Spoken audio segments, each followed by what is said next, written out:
ಭಾರತೀಯ ಜನತಾ ಪಾರ್ಟಿ ವತಿಯಿಂದ ಇವತ್ತು ಏನು ಕಾಂಗ್ರೆಸ್ ಪಕ್ಷ ನರೇಂದ್ರ ಮೋದಿಯವರು ತಂದಂಥ ಏನೊಂದು ಇಂಡಿಯಾ ಅಲಯನ್ಸ್ ತಂದಂಥ ಒಂದು ಬಿಲ್ಲು ಮಹಿಳೆಯರಿಗೆ ಒಂದು ಪಾರ್ಲಿಮೆಂಟ್ ಮತ್ತು ಅಸೆಂಬ್ಲಿಲಿ ನಿಲ್ಲೋದಕ್ಕೆ ಆ ಒಂದು ರಿಸರ್ವೇಷನನ್ನು 33%ಗೆ ಇನ್ಕ್ರೀಸ್ ಮಾಡೋಕ್ಕೆ ತಂದಂಥ ಬಿಲ್ಲನ್ನು ಇವತ್ತು ಕಾಂಗ್ರೆಸ್ ಪಕ್ಷ ವಿರೋಧ ಮಾಡಿ ಆ ಬಿಲ್ಲನ್ನು ಬೀಳಿಸಿದೆ.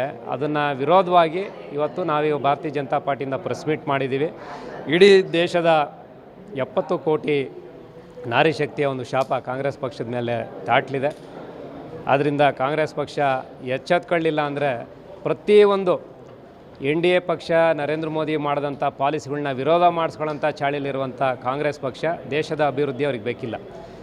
ಆರ್ಟಿಕಲ್ 370 ಅಬ್ರೋಗೇಷನ್ ಮಾಡಿದ್ರು, ಅದು BJPಯ ಸೈದ್ಧಾಂತಿಕ ನಿಲುವು. ಇಡೀ ರಾಷ್ಟ್ರದಲ್ಲಿ ಎಲ್ಲ ಒಂದೇ, ಒಂದೊಂದು ಸ್ಟೇಟ್ಗೆ ಒಂದೊಂದು ಇರೋಕ್ಕಾಗೋದಿಲ್ಲ ಪೂರ್ತಿ.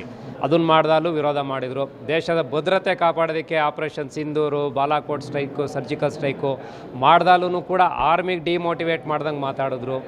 ಇವೆಲ್ಲವನ್ನೂ ಕೂಡ ಮತ್ತು ದೇಶದ ಒಂದು ಅಸ್ಮಿತೆ, ಹಿಂದೂಗಳ ಒಂದು ಭಾವನೆ, ಒಂದು ರಾಮ ಮಂದಿರ ಆದಾಲೂ ಕೂಡ ಅದಕ್ಕೂ ವಿರೋಧ ಮಾಡೋದು.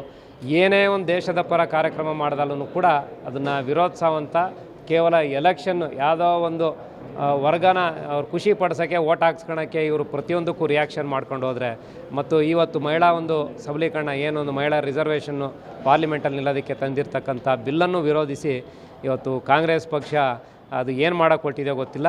ಇಡೀ ದೇಶದ ನಾರಿಯರ ಮಹಿಳೆಯರ ಒಂದು ಶಾಪ ಅವರಿಗೆ ತಟ್ಟಲಿದೆ ಅಂತ ಈ ಸಂದರ್ಭದಲ್ಲಿ ನಾವು ಹೇಳೋಕ್ಕೆ ಇಚ್ಛೆಪಡ್ತೀವಿ.